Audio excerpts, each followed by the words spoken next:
So there you go. As I can easily anticipate, more people will join us in the coming minutes.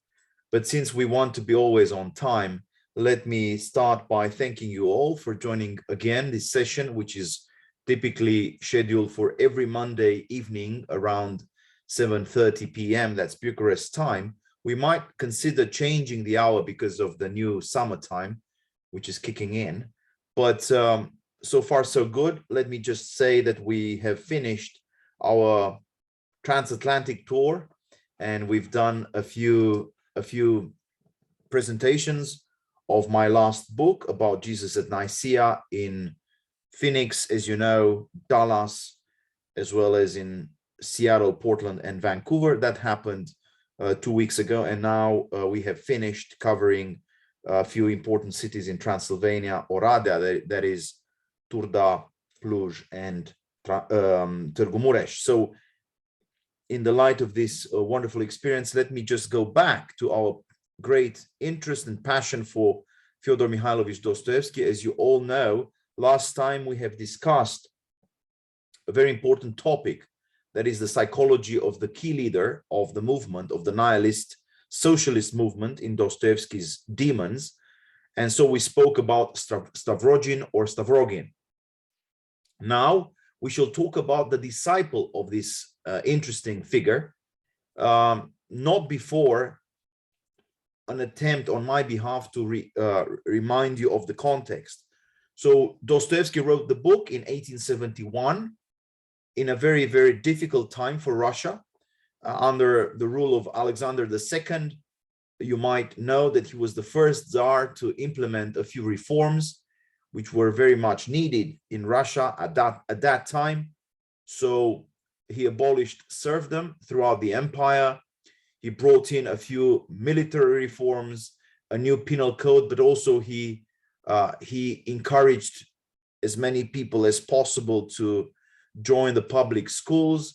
And so he also eased censorship, which was pretty severe under Nikolai I. So the Russian serfs, as you know, because of the Transylvanian experience of serfdom, were not allowed to be free. They were asked to work every week, 3 days in a row, and they were also not allowed to travel, not allowed to choose, not even their spouse.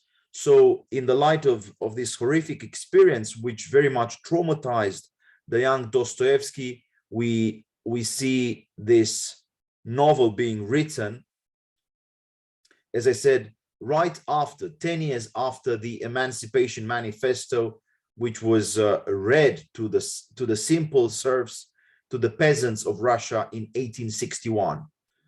The Demons is a very, very powerful novel which depicts the tension between two generations, the liberals from the 1840s and the nihilists or the socialists from the 1860s. It's a social, political novel trying to explain to the wider public how radical ideologies can actually be embraced by the younger population.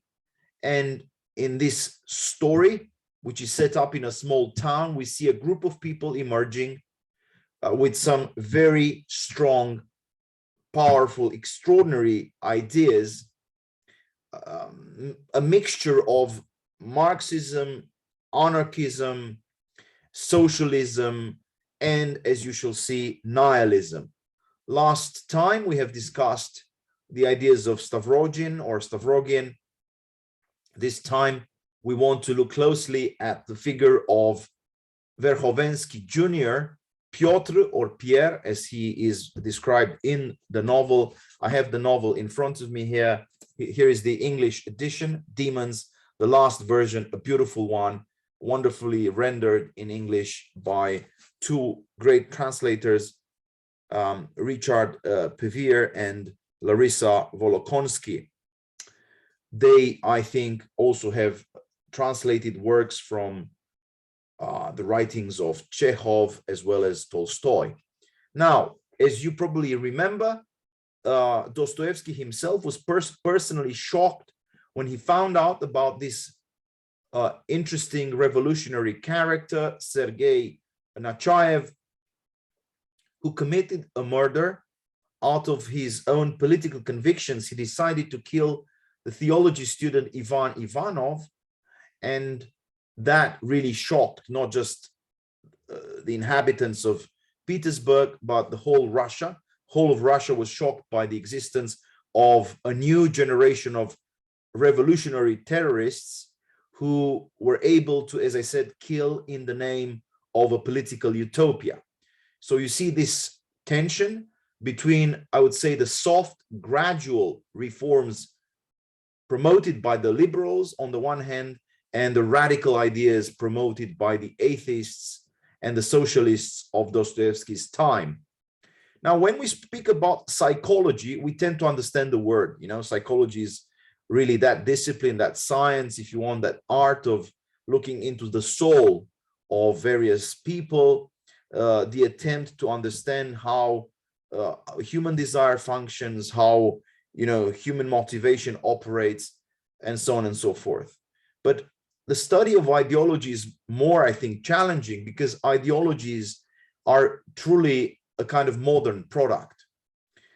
They have emerged in the context of post-Christian Europe. And if you look at the English dictionary, you'll see ideology defined as a systematic scheme of ideas, usually related to politics, economics, or society, forming the basis of action or policy. This set of beliefs typically govern our conduct in the modern age. And my question to you would be, have you ever wondered why were the ideologies so absent from the world of our great-grandparents? Why were the ideologies that we are talking about typically absent from the lives of the Norwegians in the 18th century, or from the lives of our Transylvanian, Moldavian, Wallachian ancestors at the same time? Why is that ideologies begin to gain traction only with the beginning of the 19th century, and especially at the dawn of the 20th century?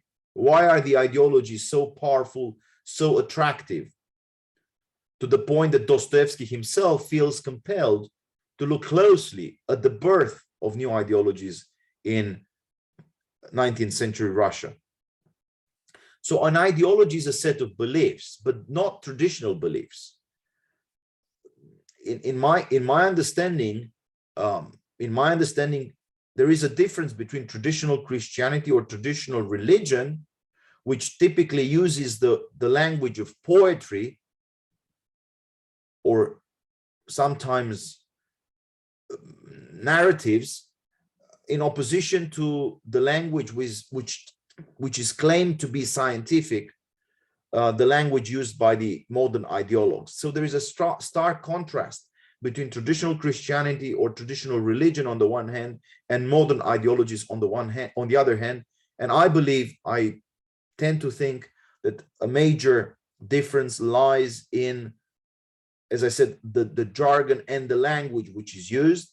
And the language used by modern ideologies tends to be grounded in a quasi-scientific explanation of the world, right? While traditional Christianity, and I would say traditional religions, still believe there is room for the mystery of the divinity to be revealed, while in traditional Christianity, we believe that the essence of history has not been fully revealed to us. In modern ideologies, on the contrary, we see a tendency to provide, on behalf of the ideologues, or that is on behalf of the philosophers of the modern age, we see a tendency to provide us with an overarching explanation of the world. Okay, so there's this tendency, or this claim, which is rather extraordinary, that through the use of reason, one can actually get to the bottom of reality. That's a major difference between traditional Christianity or religion and modern ideologies, respectively. The word was used for the first time by a French thinker. Why should we be surprised? The French were always obsessed with, modernity and revolutions. And if you want to look at a very, very clear definition, you may consider reading again the works of Paul Ricoeur. We have done something in that respect. Paul Ricoeur was a visiting professor at some point at the University of Chicago, a great student of phenomenology, of literary criticism, but also theology. He studied in Strasbourg with Oscar Kuhlmann, among other such great scholars. He replaced Mircea Eliade at the University of Chicago. So Paul Ricoeur is giving us a very interesting definition of ideology. He says that ideology is not only a distortive reading of social reality, it is always tied to or related to the exercise of power. So ideologues typically want to change the world not through peaceful means, not necessarily like Jesus wanted to change the world through the conversion of the heart, but they want to be in power.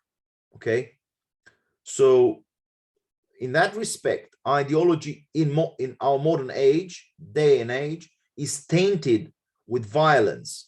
It uses dissimulation. It's a lot distorted by the use of lies and sometimes manipulation of people's emotions and so on and so forth. So ideologies are not innocent. Modern ideologies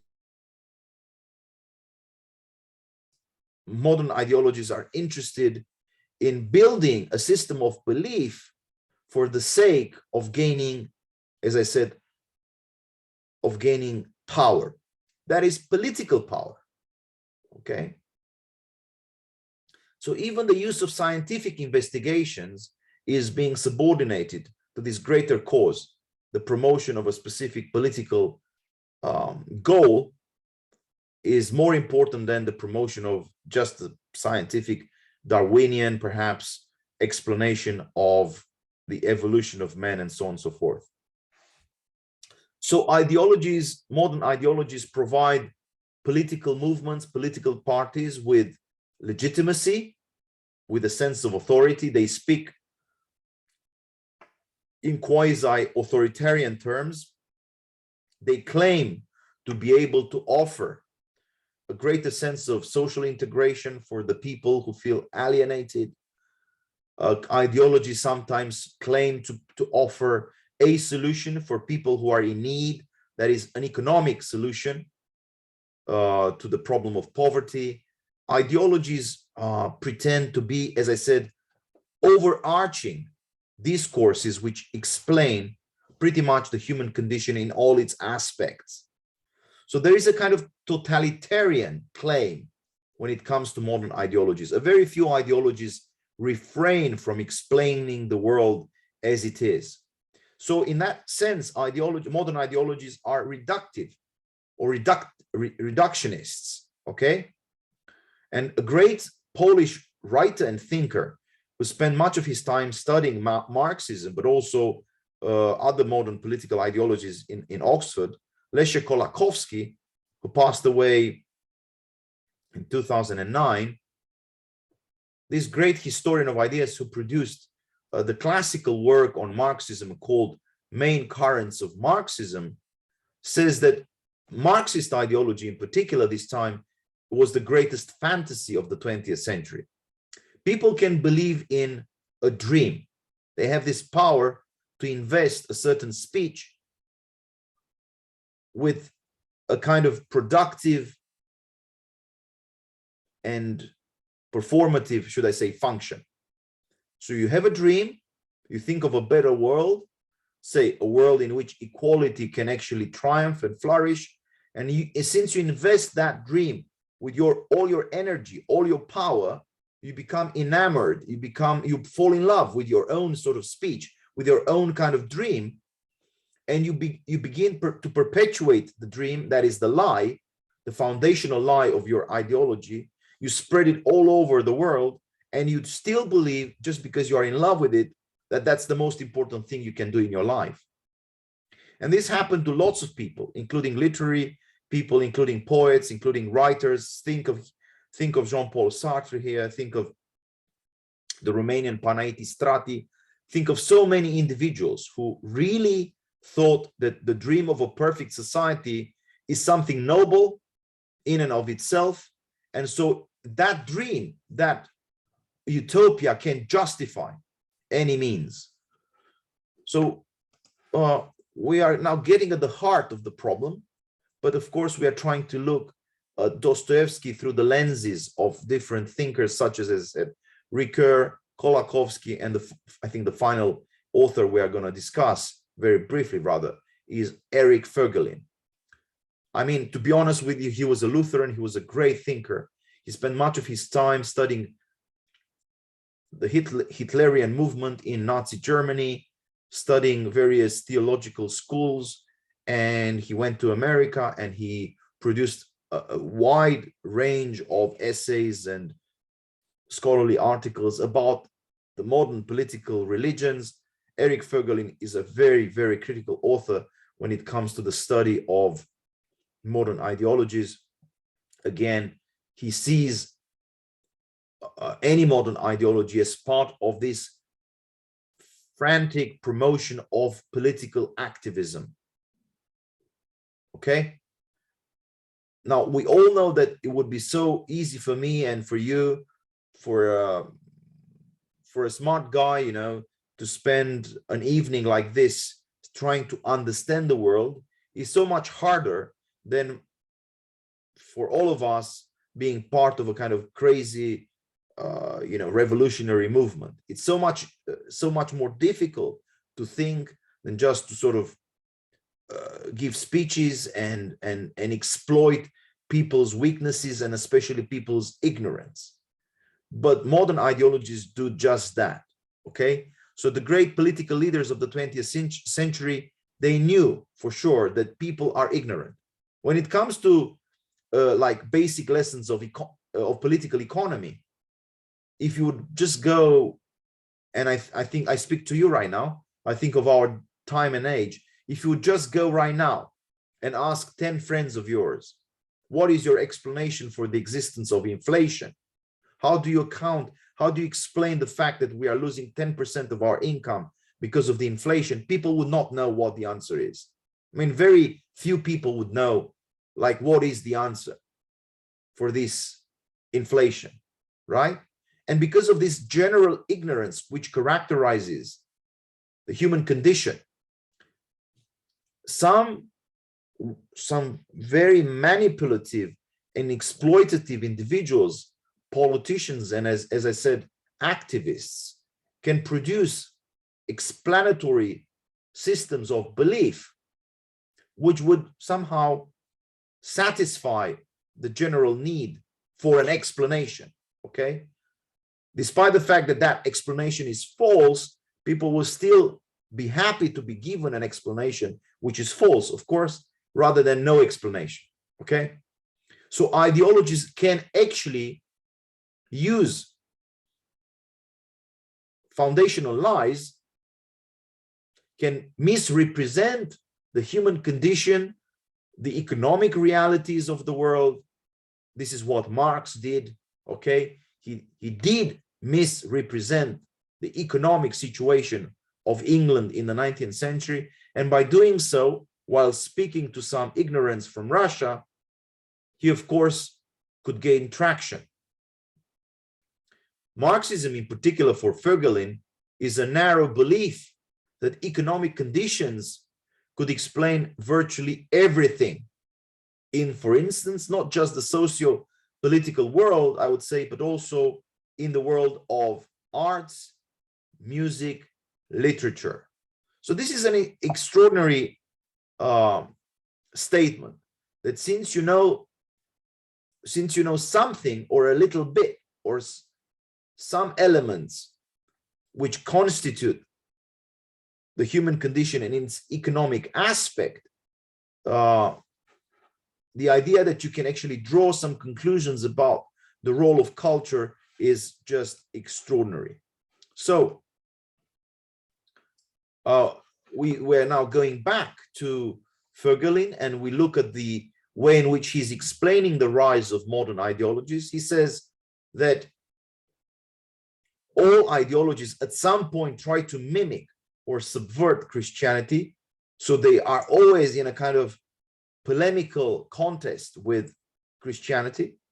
With the advent of Christianity, we are being promised a certain future and a certain understanding of history, that is, of the sacred history. But with the decline of Christianity in the modern times,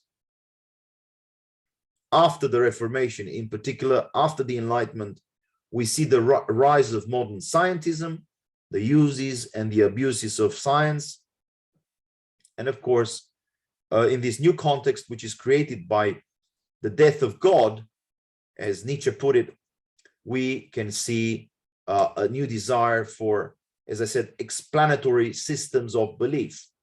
Raymond Aron is the last, I think, author we're going to look at very quickly, because he wrote a wonderful book called The Opium of the Intellectuals, in which he looks at the way in which the Communist Party in France, but not just in France, managed to become a kind of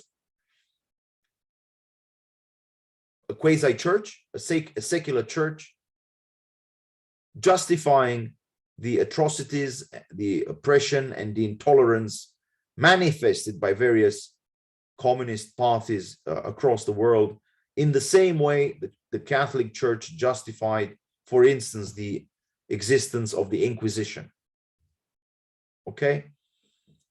Communism, just like any modern totalitarian ideology, uses a Manichaean system of, as I said, explanatory beliefs. On the one hand, you have the good guys. On the other hand, you have the bad guys. There is nothing in between. There's almost no room for the gray, for the gray color. And with this schematization of world history, typically a Marxian thinker would say that you have the bourgeoisie or the aristocracy on the one hand, and then you have the working class on the other hand. And of course, the bourgeoisie and especially the aristocracy is bad, while the exploited class is good. With this kind of system of belief, Marx has persuaded or managed to persuade lots of intellectuals, including Mikhail Bakunin, as you will see. We'll go back to Russia in a minute. And these intellectuals from Russia, like Mikhail Bakunin, started to campaign for the advent of socialism in, as I said, 19th century Russian Empire. Now, coming back to Nechayev, this is what we started to tell you. Coming back to Nechayev, I hope I'll get there. Nechayev was somebody who shocked very much, as I said, Russia, because he was able to kill in the name of his own utopia. Now, Nechayev was a friend of a Marxist thinker called Mikhail Bakunin. And incidentally, the two of them, Bakunin and Nechayev, wrote a revolutionary catechism, or the catechism for the revolutionaries in Russia. They fell out, they split, they started to argue with each other. But nonetheless, it's very, very powerful. It's always very sort of striking when you read the letter in which Bakunin, as I said, the enemy of Marx for some time, the friend and the enemy of Marx, it's very, very striking, as I said, to read his essay, his letter about Nechayev. And I will take some time trying to read this piece, which I have found in Joseph Frank's biography of Dostoevsky. It's a piece in which Bakunin, as I said, the leader of the communist movement in the 1860s, this piece describes how Bakunin sees Nechayev. Now, Nechayev is the arch enemy of Dostoevsky, so to speak. He is the arch enemy of traditional Christianity in Russia.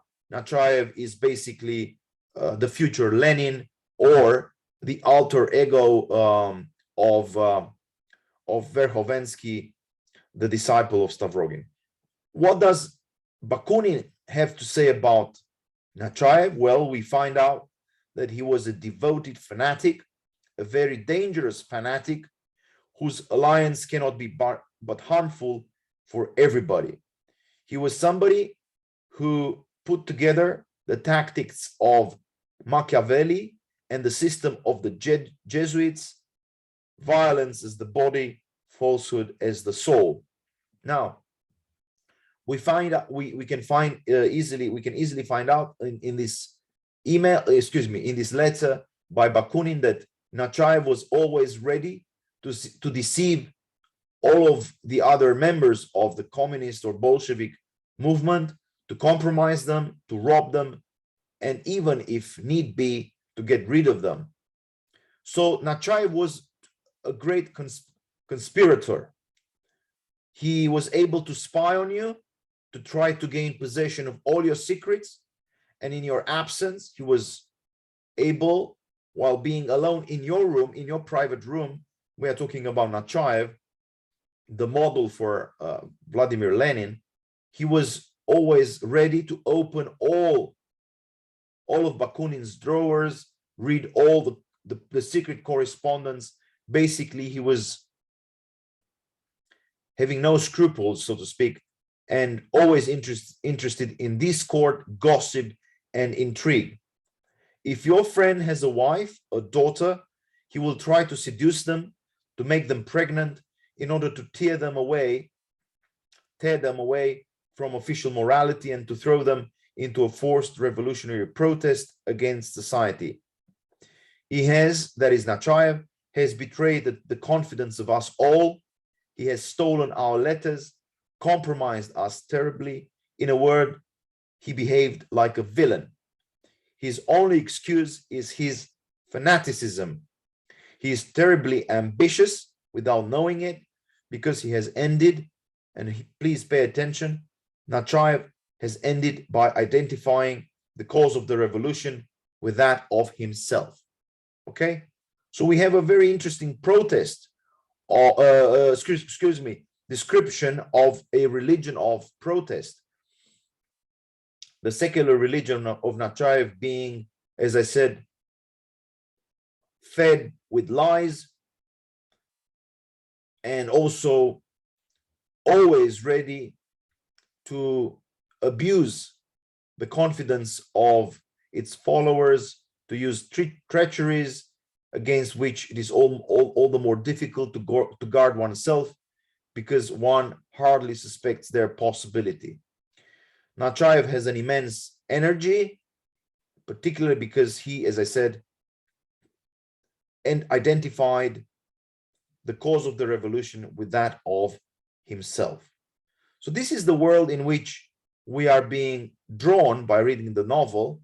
It's a novel about some very extraordinary individuals who wanted to shake the world. And Peter Verkhovensky is basically a projection of Nechayev. Okay, if you want to know what were the ideas of Verkhovensky, you just have to go back and see and read more about the revolutionary ideologues of Russia. Some of them were expelled to Switzerland, some of them were sentenced to hard labor and exile in Siberia, and Nechayev was one of them. But he had some tremendous powers, for instance, persuasive powers to win over the soldiers assigned to guard basically his cell. He was able to escape many times. He was able also to create a myth around himself. Okay, so we see a systematic use of falsehood and deceit. We see the tendency to manipulate others in these individuals. We see that there were no secrets which couldn't be betrayed by such individuals. We see Verhovensky or Nechayev playing the role of the agent provocateur. Okay? He's trying in the novel to win the heart of the governor of the province, von Lemke. He's also always able to flatter his own mentor called Stavrogin. The striking element in Nechayev or Verhovensky's system of thought is the total negativity, so to speak, the complete absence of any specific aim or goal which would justify the horrors their system wishes to bring about. So what we know is that they are interested in destroying the old world. They are trying to wrap their promise in a kind of messianic future. We never know what's going to happen after they destroy the old system, old political system. And one striking element in the rhetoric used by Peter Verhovensky is the call to moral decadence. He said at some point, please let me quote from the book itself, that is from The Demons. He said, to my mind, the theories of Fourier are just like novels, aesthetic entertainment. What we need to do, and this is what Verhovensky said, this is what Nechayev used to say, is to destroy the traditional morality of the younger population. 1 or 2 generations of vice are essential right now, he tells Stavrogin. Okay, I hope you are still following me. We're talking about the theories of Verhovensky, who is distancing himself not just from the liberal philosophy of his own father, that's Stefan Trofimovich. He's distancing himself also from the kind of benign, tolerant, socialist ideas of Fourier, ideas which Dostoevsky himself entertained while he was very young. So what he says instead, Peter Verhovensky, he says we need monstrous, abject vice by which a man is transformed into a loathsome, cruel, egotistic reptile. I'm not contradicting myself. I'm only contradicting the philanthropists, not myself. I am a scoundrel, not a socialist, says basically Verhovensky. So let's recapitulate. These two guys, Verhovensky and Stavrogin, are up to committing a murder against Shatov. You all remember, I hope, that Shatov is again the image of Ivan Ivanov. Ivan Ivanov was the theology student killed by Nechayev.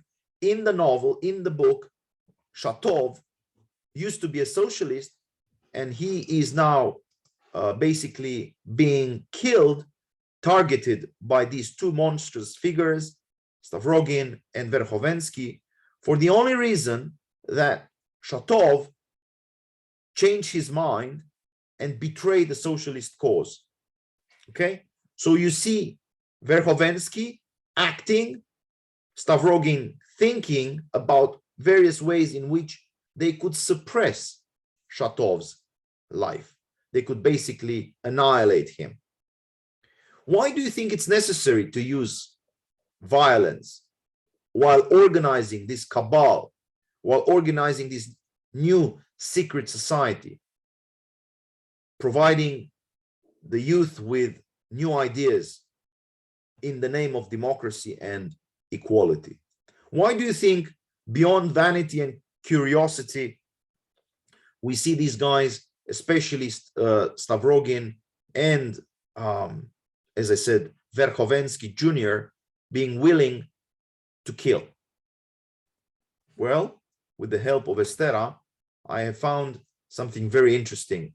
That is, in the novel itself, the verb to kill appears 96 times. The noun murder appears 82 times. The noun revolution appears 18 times. The noun crime appears 16 times. So the new socialist utopia is never foreign to a new dynamic which allows the existence of murder. Moreover, it makes it a presupposition for the whole enterprise. And please follow this logic very carefully and very sort of slowly, if that's necessary, because we are now getting at the roots of the problem. Please also bear in mind that we are talking about 19th century Russia. We are talking about a new generation of intellectuals going to various schools, faculty of law, sometimes studying philosophy, sometimes studying literature, sometimes studying medicine. And these people were not interested at all in Christianity. On the contrary, they wanted to get rid of not just traditional Christianity. Please remember, they wanted to get rid of classical education. Let me quote again from Verkhovensky. Cicero will have his tongue cut out. Copernicus will have his eyes put out. Shakespeare will be stoned to death. That's our ideology. Slaves must be equal. There has never been either freedom or equality without despotism. But in the herd, there's bound to be equality. In the herd, there is bound to be equality. The Madness of the Crowds. That's a title by Douglas Murray. And the experience of nihilism has much to do with the abolition of individuality. Okay? The principle of the human personhood needs to be destroyed so that the herd, the crowd, will take over. In the world of Friedrich Nietzsche, we see the destruction of the principium individuationis, as he put it, the destruction of the human personhood principle in the light or throughout the experience of Dionysus, the frenzy, inebriated crowds celebrating those irrational dances of the early Greeks. That is leading to the destruction of the individual principle or the principle of individuality. In the world of Karl Marx, in the world of Nechayev, in the world of Verkhovensky, in the world of Vladimir Ilyich Lenin, you see the crowd replacing the individual.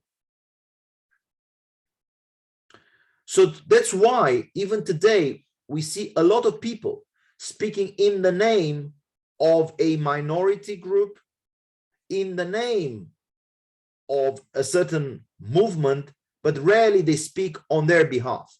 Rarely they speak in their own name.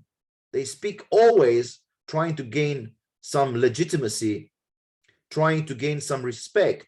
They speak about history. They speak in the name of a persecuted or imaginary minority, but never in their own name.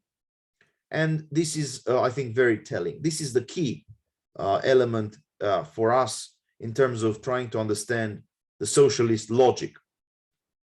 But as I said, while they were trying to destroy classical education, traditional Christianity, they were promoted violence. And the question is why? And my presumptive answer would be very simple, very easy. I think, to comprehend. And here is my bottom line answer. If God doesn't exist, if reason cannot be accepted universally, if Kantian reason, if the Enlightenment reason cannot be accepted universally, then how can I still differentiate between good and bad? This is a very important question. What is the criterion that makes me see the good from bad? What is that makes me choose good rather than the bad? And I think this is the moral dilemma and the logical sort of conundrum of nihilism. Since God has disappeared from the world, since the Bible and the Holy Scriptures are just sort of fabulations, just mere texts, so to speak, without any kind of sacred authority, what I'm left with is just relativism. You have your say, I have my own say, nobody is quite right, so might is right. Okay, you can put it down, you can actually sort of remember this sentence. When there is no higher authority, when there is no divine revelation of truth, of goodness, of beauty, then essentially what we are left with is the law of the jungle, whereby might is right. So the only thing that basically is driving these individuals is their desire to put somebody in power. Who is that guy who needs to be put in power to replace Tsar Nikolai I or to replace Alexander II? Well, funnily enough, that guy is Nikolai Stavrogin. He was called the prince, after all. Of course, the prince of darkness. But we have here in the book a chapter called Ivan the Tsarevich. And as you know, always the Tsarevich is the pretender to the throne. Okay, he's not yet the Tsar. He's just a Tsarevich. And typically in Russian history, the Tsarevich was the son of a Tsar, and he had to wait a bit so that he could actually replace his father. So who is the new Tsar in the minds of the revolutionaries that Dostoevsky talks about? Well, the new Tsar is Stavrogin himself. So what we are seeing here, and that's, I think, very interesting in Dostoevsky's novel, is this striking, very powerful, fantastic realism, which cuts deeply into the problems of Russian life, more than any kind of superficial description of social life, the one which you can still find in Tolstoy or perhaps in Turgenev. So this book is a vivid description of events which have unfolded in Russia. 4 decades later, we see basically a group of individuals, just like Nechayev, just like Verkhovensky, taking control of the political machine. And so it happens today, it's April 18th, or the 18th of April, yesterday, so to speak, okay, on April 17th, 1917, Vladimir Ilyich Lenin basically made his public appearance in Finlandia train station from St. Petersburg, being greeted by 1,000 peasants and workers. And that was the beginning of the end for Nikolai II and for the Romanov family. They basically were in power for like 300 years. And with the advent of Vladimir Ilyich Lenin, they lost all their luxuries, goods, and of course they lost their political influence, and basically they lost power. So what I want to draw your attention to at the end of my presentation is something quite, I would say, basic. Do not underestimate the thoughts entertained by the public, by the intelligentsia. Do not understate the importance of the kind of debates, discussions which are taking place in various literary circles right now. Do not believe that nihilism is just a fancy word describing a kind of literary or like a political movement from 19th century Germany or from 19th century Russia. No, nihilism is more than just a political movement. Nihilism is a kind of philosophy which tells you there is no basis, no ground helping you to differentiate between not just the good and the bad, but sometimes between some basic categories of, for instance, biology. The reason why you have now a notion which is being embraced and which is being sort of disseminated, widely disseminated in postmodern culture, that is the notion of sexual fluidity. The reason why sex or gender seems to be regarded as a fluid concept is much deeper than just, you know, the fad, right? La mode, as they say in French. No, it's more than just a fad. It's something to do with the lack of moral ground and metaphysical foundation for the world we are trying to build. Okay? So once you actually get rid of God, you get rid of Christian anthropology, you also get rid of a certain powerful notion of mimesis, of imitation between man and God.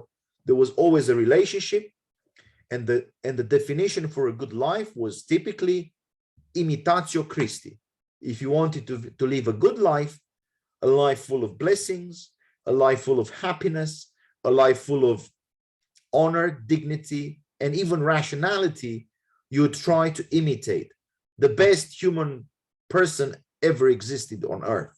Even in these sort of simple terms, we can describe that to be the life of Christ. So for like hundreds of years, we were told that imitatio Christi, the imitation of Christ, was a perfect way of ordering our desires and perfect way of somehow finding not just the essence of life, but also, so to speak, the final good. Now, because we've lost that notion of the lower sort of forms of being and the above of or like the vertical divine reality, because we've lost that entire understanding of the Christian world, we have allowed our culture, our postmodern culture, to introduce first initially moral relativism, and at the end of the day we've been confronted with this ugly reality of nihilism, which tells you that one morning you can call yourself a woman, and halfway through the day, or maybe in the afternoon or late in the evening, you can call yourself yet again a man. You might be born as a boy, but you will still compete in like various sports competition as a woman, and even might win the trophies which were supposed to be gained and won only by women, and so on and so forth. So we are now in the 21st century living in a world of moral chaos, not just by surprise, not just by accident. We are facing these problems, I believe, because we have not confronted the problems of 19th century or 20th century political and moral relativism. Dostoevsky had the genius to do so. He also realized something which is very, very profound. He realized that a culture in which Christ and God does not play any significant role, that culture is basically gently, gradually, slowly, but surely led towards self-destruction, madness, suicide. Okay? There is no way you can actually prevent a godless culture from being exposed to extremism, to fanaticism. You will always end up with villains and monstrous human beings who will use their power in order to intimidate and basically to control thoughts, ideas, but also to control, as I said, the individual destinies of others. So perhaps we can end with this gloomy description of Dostoevsky's demons, but also with, I think, a more luminous condemnation of this ideology in the light of the Christian faith. And probably all of us have something to learn from this. And I hope you will have your own thoughts and your own comments to make with respect to what Dostoevsky wanted to tell us, as I said, already by the end of the 19th century. Thank you, and the floor is yours.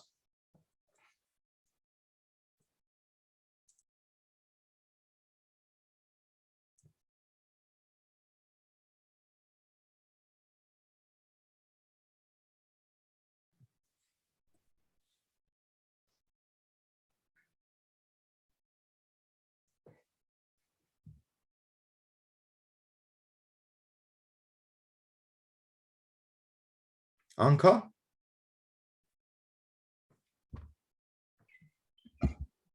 Hello. Hello. Once again, thank you very much for yesterday night at Mureș. I was really, really pleased to see you and to see the club and the town where I live. Thank you. I have a question. It's more maybe a concept. I mean, I don't know really good the concept between nihilism and moral relativism.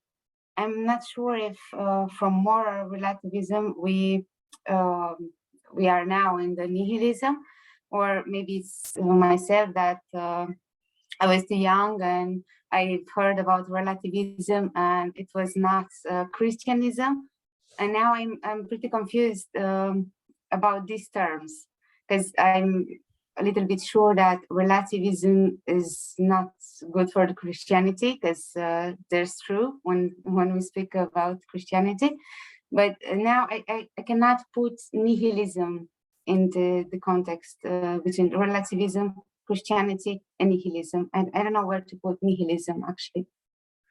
Thank you for the question. That's very good, very important clarification that you are asking me to put forward. I was also very glad to see you yesterday. Thank you for coming. Anyway, so coming back to the question, my feeling is that Christianity is claiming to be a religion of truth, but not a human truth, which is put forward by us, or which is basically implemented by force. But it's a revealed truth, which you may accept or not. It's up to you whether you accept that truth or not. It's just like, the revelation of beauty. You can actually pay attention to a flower, recognize its beauty, or you can just ignore it and move on. That's up to you. So there is no sense of, I would say, violence intrinsically linked to the Christian truth. Christian truth has nothing to do with violence, has everything to do with peace, with the celebration of the primordial, so to speak, Sabbath, as we can find out in the church fathers. Anyway, since not every person in the modern age was able to accept this truth, the Christian truth, we started to create a political space in which we gave everybody a voice.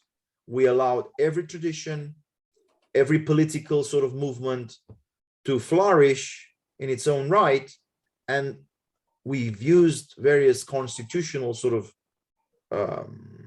regimes and sometimes constitutional texts in order to ensure that everybody has a say, everybody has some, as I said, some room for his or her own truth to be expressed. And I think that's okay. I mean, that's, politically speaking, very much the world in which Jesus was born. The world in which Jesus was born was a world full of ideas, full of gods, full of philosophical schools, full of philosophical currents. It was not homogeneous, not in the least. Now, funnily enough, so we have, I would say, Christianity, which claims to be true without forcing others to accept that truth. We have political pluralism. That's not relativism by no means, but it's just pluralism. So I can accept various ideas around to be circulated, to be debated, and so on and so forth. And from pluralism, from political pluralism, some people decided to move forward, that is to embrace moral relativism. What is this concept suggesting? Well, you might be right, I might be wrong, we never know. So it's a kind of deep-seated skepticism, which makes me say, Jesus might be wrong, Pontius Pilate might be wrong, we all might be wrong, so let's move along and let's just accept that everybody can be wrong. So your truth is relative, my truth is historically conditioned. Every sentence pertaining to the ultimate realities of life, truth, goodness, beauty, all sentences, all claims are just relative. Okay. Yeah. What's happening right now? Sorry to interrupt, but what's happening right now? I would say this was the last move, which was necessary for the introduction of nihilism, because nihilism is more persuasive and assertive. Nihilism is, I would say, a fundamentalist claim that there is no moral basis and no metaphysical ground for any kind of political, theological, cultural, artistic statement. Okay. Okay. So I see. in order to say that human life is sacred, which we used to say, in our tradition, we used to believe that human life is sacred. Okay. So since human life is sacred, of course, killing somebody is a big crime, which needs to be punished. Now, since human life is not sacred anymore, why is human life not sacred? Because human life has been reduced philosophically to the life of animals.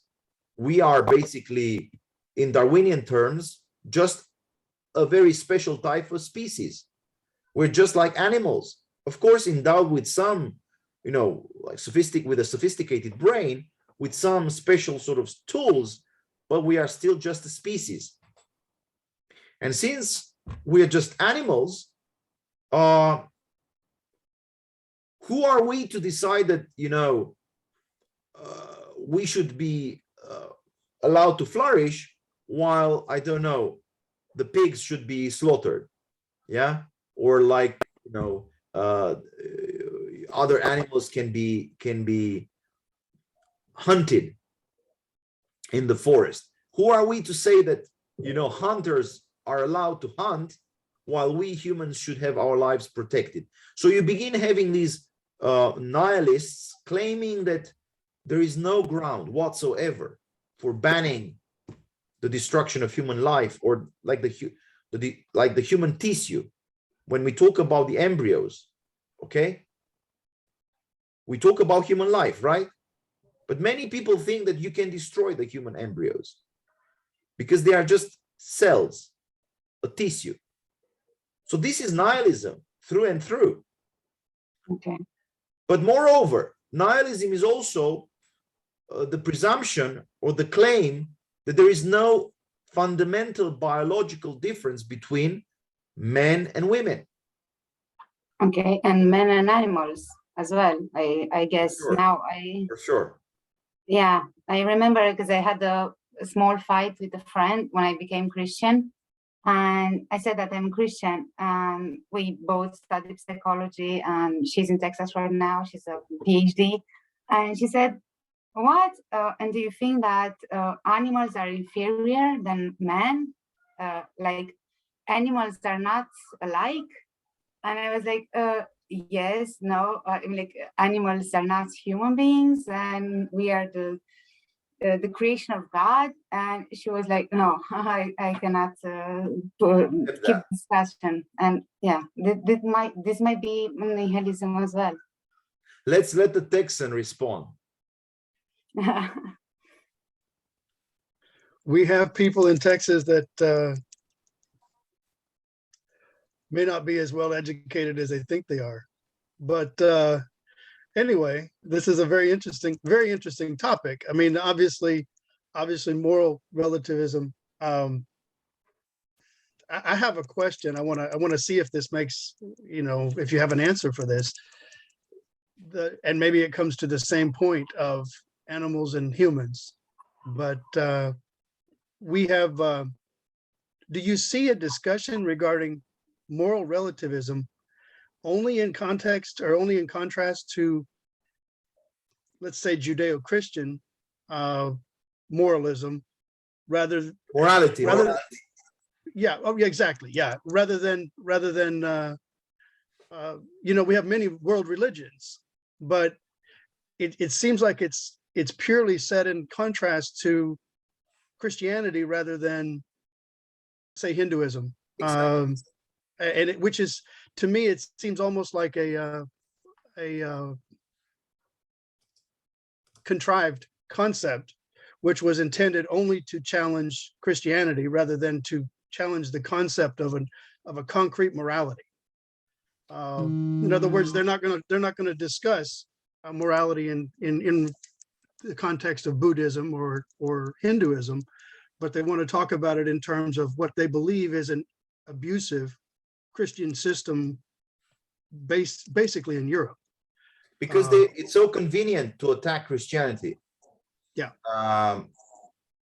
Clearly, they avoid critiquing Islam with the same harsh words that they use when they try to critique Christianity. When I say they, I mean moral relativists and nihilists. Yeah. Probably they would agree that there is the so-called golden rule teaching us the famous ethics of reciprocity. Treat others as you would like others, you'd like others to treat you.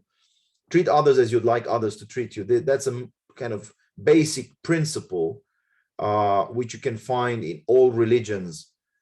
And some would accept that this is a good, healthy, moral principle.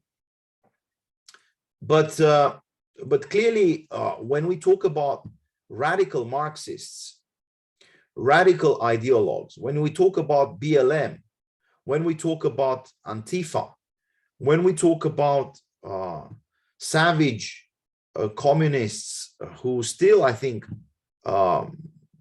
very much revere secular power more than anything else. And I think about China today, I think about North Korea today, and I think about Laos, probably Vietnam to some extent. All of these systems, all of these regimes, all of these political parties and movements, they despise traditional religions by and large. So Troy, if you go to Tibet, you'll see traditional Tibetan religions being destroyed by the communists in Beijing. If you ever go to North Korea, you'll see an attempt to destroy any kind of religious tradition. So clearly, there is something demonic about these modern religions, modern secular religions, modern secular ideologies. They are very destructive. They only believe in power. They want just the use of force in the name of a future utopia, and they don't really care whether the means they are using in order to bring about that future humanity are truly destructive, truly vicious, and truly satanic. And I must say, I'm very, very, very sad when I see that Chinese communism can still actually flourish by using some elements and aspects of Western capitalism. They have enriched themselves, those at the top, by using Western corruption on the one hand, or by corrupting Western politicians on the one hand, and by silencing the masses on the other hand. And I think we still have to read or to see how a 21st century novel would be written in communist China if somebody like Dostoevsky would ever be born in China. I would very much want to know how the life of an ordinary Chinese citizen looks like in contemporary China, in Shanghai today. And that's what we don't see right now. There are no novels ever being published in China which would try to describe the kind of demonic ideological possession which I think clearly characterizes the lives of Xi Jinping and those who are in power in Beijing. And that's why we need Dostoevsky, because he was allowed to write and because he clearly put his finger on a massive problem which still troubles the world today. Christian, you are for the first time here. I know that there are a few people who have never been here, so please feel free. We typically want to spend not more than 60 minutes, maximum, I would say 75 minutes for each session. Hi, and first of all, thank you for having me tonight and having the opportunity to participate in this great lecture. I don't know if you had the chance, I have copied in the chat section a quote from Jordan Peterson, where he describes ideologies, and I kind of like this kind of crippled religions, missing an arm and a leg. Yeah, exactly. I don't know if you've seen the lecture. I like to watch. It's very beautiful. Yeah. Yes. So this kind of makes a lot of sense, and it shortly describes exactly what you've been speaking about throughout the lecture. Yes, and I think what Jordan Peterson says very much echoes what Eric Voegelin said, that modern ideologies, and this is, I think, also what Troy Nelson tried to sort of suggest, that modern ideologies always mimic and somehow caricature traditional Christianity. Okay, so there is something messianic about the promise which modern ideologues want to make. There is something sacred about their own sect, so to speak. It's operating their own religious, quasi-religious sect is operating just like, say, the Catholic Church would operate in the 16th century. Okay, so the Catholic Church would pretend to be Catholic, that is universal.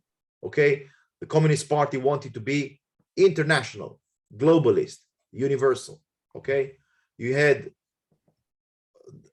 the pontiff, or like the Bishop of Rome, considered to be infallible, just like Lenin thought of himself as an infallible human being.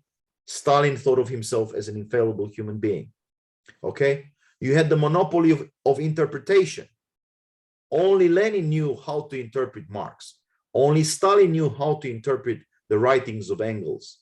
Okay, then you have the founding fathers of the ideological movement. Who are they? Well, Karl Marx, Friedrich Engels, maybe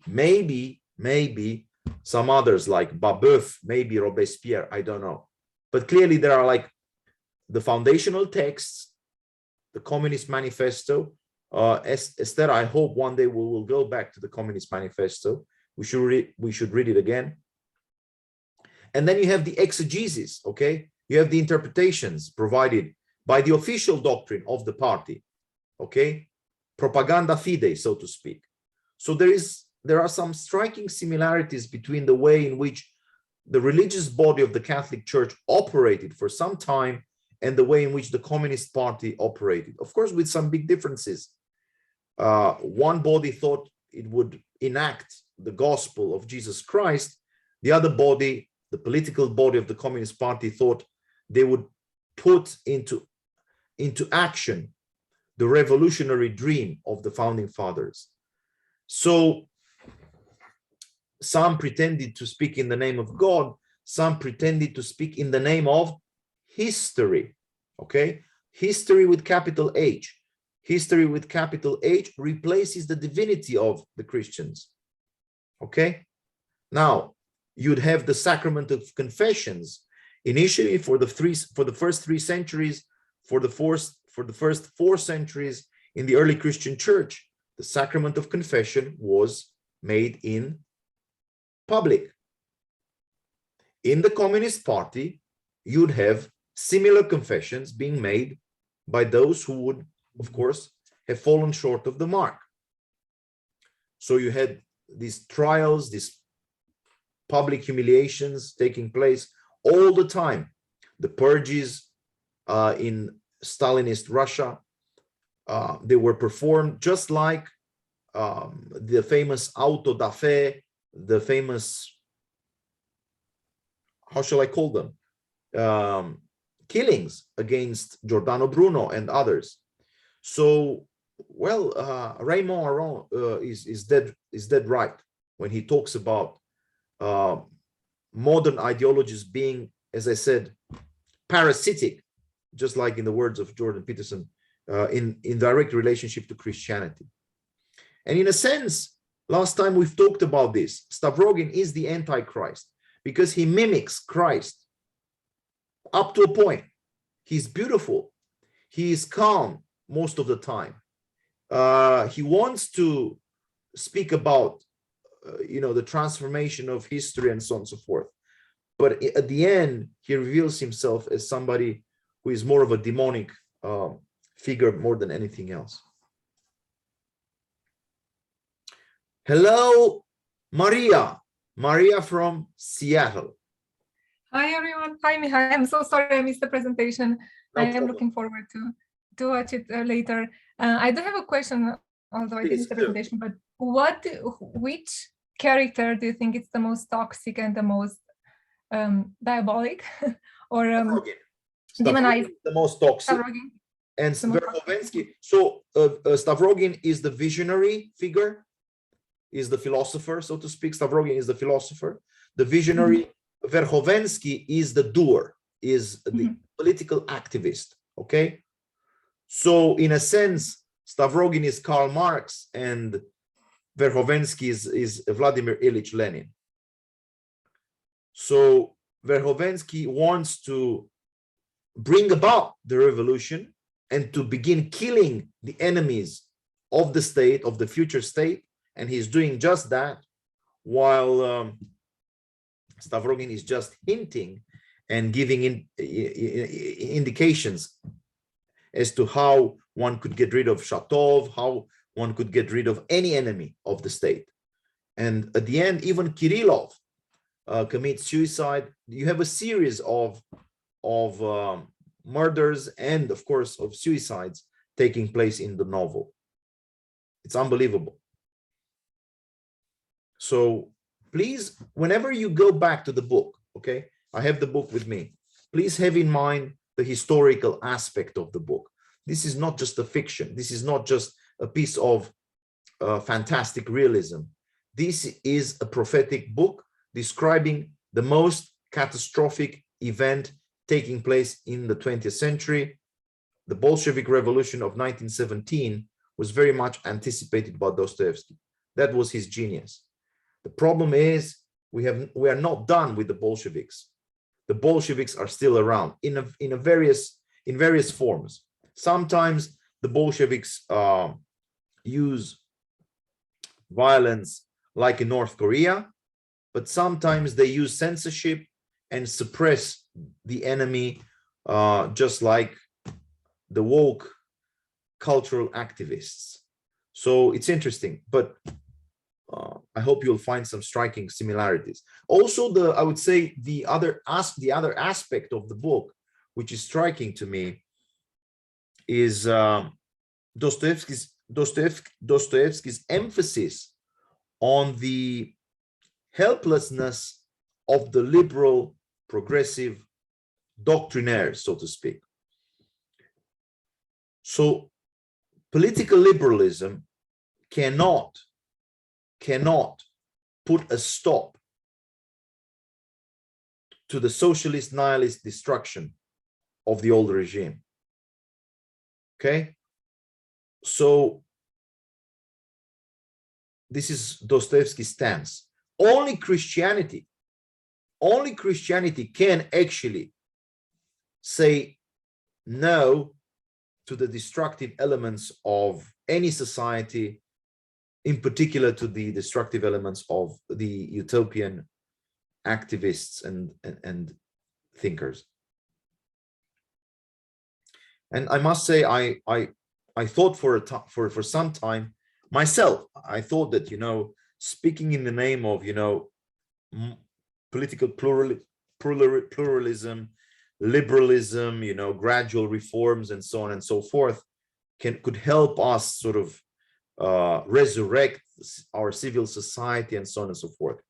But it seems not to be the case. I mean, you cannot tame the demons by using the secular rhetoric of, say, François Guizot, the secular rhetoric of perhaps Bastiat and other French classical liberals. There's no chance you can actually stop Lenin from destroying. There was no chance for Stolypin. If you know the history of the Russian Revolution, I hope this sort of rings the bell. Pyotr Stolypin was the prime minister, the liberal prime minister of Russia in 1912. Okay, and he tried to fight against the Bolshevik terrorists. There was no chance. There was no way he could actually stop the terrorists from perpetrating their crimes. In the same way, I would say the fascists could not be stopped, couldn't be easily stopped by the liberals in the 1930s. Okay, so you need a spiritual power to somehow, I would say, unmask the demonic aspect of the revolutionary movement. You need to have a spiritual insight into the human psyche so that you can unmask, as I said, the truly ugly, abysmal aspects of the revolutionary ideologies entertained, perpetrated by Stavrogin and by Verkhovensky. And this was the task of Bishop Tikhon. Okay, Bishop Tikhon said at the end of the novel, Stavrogin, you're doing all this, you're engaging in all these crimes, you're trying to sort of save Russia only because you have not saved your own soul, your own heart. You're full of filth. Your soul is burdened with guilt. You have not made your own personal confession. You are waging a war against Christ and against God while pretending that you are doing something for the poor. Stop doing it. Okay? So it's just like Jordan Peterson. Why don't you start first with cleaning your home, cleaning your house, you know, making your bed, and then perhaps you could begin changing the world. So it's a pretty powerful message. Though it's simple, it's quite powerful. Last question, and then we are done.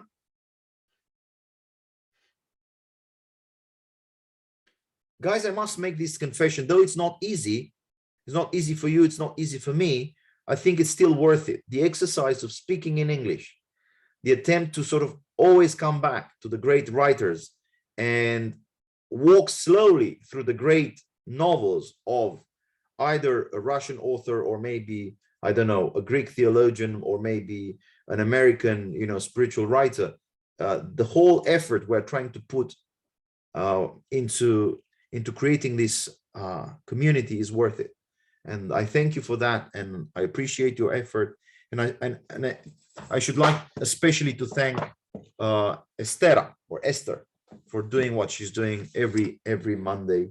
She's trying to help me with these quotes and documents. Okay, so who wants to make a last comment? Okay, Camelia, you have the floor.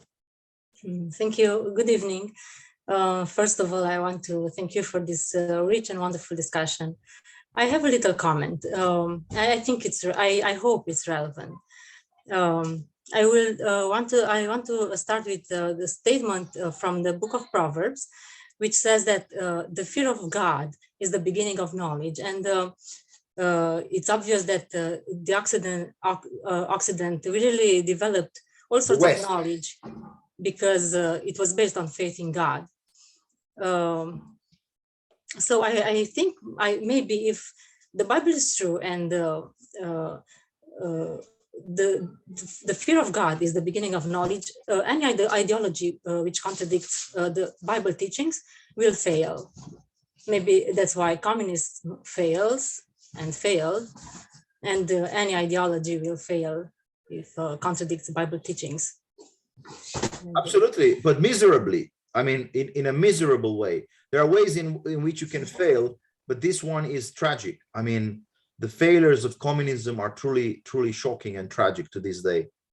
The problem is, and this is the attempt of Dostoevsky to understand the seductive power of communism, is why innocent people could actually, the question is why innocent people could actually fall into the trap of trusting the promises of a secular ideology. What is that makes us so vulnerable to such ideologies? I was in Arad, and you were there, and there was a young kid. He was 17 years old, and he said, I'm a churchgoer. He said, I'm part of a Christian family, but Mr. Namsu, I don't know why you hate the lesbian women who want to adopt children, because they have the right to do so. And it took me some time to explain him, I have no hatred whatsoever for any woman, including the lesbian women that he had in mind while he gave me that example. And you remember the confusion was pretty striking. And I think Christian was there, Esther was there. So I was shocked that, you know, somebody from a church, a traditional church in Arad, in Western Transylvania, at the age of 17, could say, on the one hand, that he's a Christian, a churchgoer, and on the other hand, he said, I have no objection, no moral, legal, metaphysical, philosophical objection to the idea that two women would actually adopt a child, perhaps a girl, incidentally, and then raise that child as they wish. And you remember my answer to him? I said, okay, so why do you think it's important to have both the male and the female element in terms of, okay, the generative power of the sperm and of the egg? You need both, okay, so that the embryos comes into being. So you need the female element and the male element for the birth of the child. But then you that is the couple, the lesbian couple, or maybe the society, or maybe the LGBT community, you want to radically and drastically interfere with these two elements and decide that the male element, which is constitutive for the development of the future embryo and of the future fetus and of the future child, the masculine aspect needs to be basically destroyed. And he said, I have no problem with that. So you see, nihilism sometimes is tempting for our very, own children. And, yet again, we have a very clear proof that the Great Books Club is very much needed. because people do not think with their own brains and with their own mind. They just, basically buy some slogans. They buy into some slogans, and they believe that those slogans are, pertinent and, they make sense only because they are widespread, only because they are widely disseminated and distributed. So it takes some time to think through. I don't think he was dishonest. What was his name? Elisei. That young man was not dishonest. He was very honest. He said, I go to church, I pray, I believe in God. But why do you go always against the LGBT community? He genuinely believed that we conservatives hate the LGBT people. Well, we don't. We just want to respect some laws of nature, which tell us that if the male and the female components of the embryo must be at the beginning of the process of the embodiment of that human life, these two elements, the female and the male element, should also be present at the end of that process, which means a father and a mother should be ideally present at the birth of the child, and then later on in the whole process of educating and maturing and so on and so forth. But such simple statements that I have just made seem to be offensive to our nihilist friends, but they don't think they are nihilists. They don't. So they're always operating with like mixed notions. They take something from the Western culture. They take something from the Western secular culture and some elements from the religious culture, and they put those two into a bag which is mixed and which is confusing, and then they want both to please the world, so to speak, and be with the Lord at the same time. I guess this is what we do all the time when we sin. Well, let me thank you all. Let me thank you, Ioana, Cristina, Bena. We have not had the pleasure to greet you in person so far. Hopefully that will happen anytime soon. And at the end, I will ask Estera to make the last announcement. Thank you, Mihai, for this wonderful presentation. It was very nice to hear the questions and the answers. And for tomorrow, we are going to meet again at 7:30 when Mr. Purcăruș is coming back with his course on investment. And then for Wednesday evening, you all will be sent an email with the dialogue that Mihai recorded with Mr. Cristian Popa on the topic of Jesus and the cross of Jesus and the mockery of the Roman soldiers. And then the silence of Jesus and the mockery of the Roman soldiers, because that's a very striking element in Jesus' response. Okay, no, thank you, Estera, you are doing wonderful, but just to make that sure, so to make that very clear, so there's a recording offered to you on this special event. Wednesday we have basically the preparation for the great day of the Good Friday, and we will have a meditation based on the biblical on a biblical reading, a reading from the Bible, and we will pay attention to Jesus' silence as the quintessential response of our Lord in front of the mockery of both Pontius Pilate and the Roman soldiers. And that will, I think, the dialogue would last for something like 50 minutes. 50 minutes, yes. And you will get it for the first time on Wednesday before everybody else will get it. Okay, so you'll be again very privileged to get it. So Estera, what else next week? Next week, we won't meet next week, actually, on Monday, because it's the second day of Easter. And then on Tuesday, we won't meet either. And then on Wednesday, you will also get a recording about Dostoevsky and the demons, a recording of a dialogue that Mihai did with Mr. Vieru. Andrei Vieru is one of the greatest Romanian philosophers today, and I had the great privilege of talking to him about this book. And so there's a pre-recorded session for the next Wednesday. So given the context, we have the Easter season, please have some understanding, but we also want to make sure that the live sessions will be especially interesting for those who are part of the gold and the silver sessions. We will begin to have more pre-recorded sessions for the Wednesday meetings because summer is coming, and I think that's normal.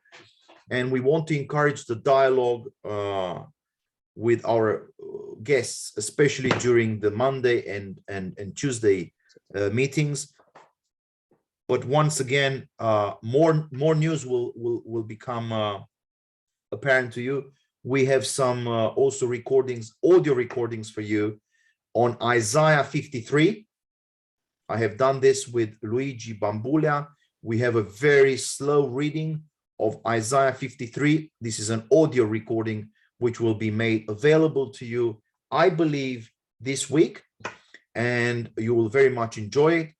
Also, let me also announce for the first time our public that in Oradea, yet again in Oradea, on May the 12th, can I say that? Father Constantin Necula will give a talk on Europa Cristiana, and I will be there again. Somehow Oradea is always drawing the best minds and attracting the greatest, the most beloved voices of the Great Books Club. So we will be back to Oradea, and we will have a few interesting events in probably Baia Mare, but also in probably Chișinău. It's interesting what's going on with this club. We will put some effort in making our lecturers and our wonderful young disciples, so to speak, more available to the larger public in such gatherings. And you will be very, very happy to find out how many more live sessions we will organize for you in the coming months. Thank you so much for everything. We wish you a blessed Holy Week and a very good preparation for Easter, and God bless. Thank you all. Good night. Good night. Thank you. Night.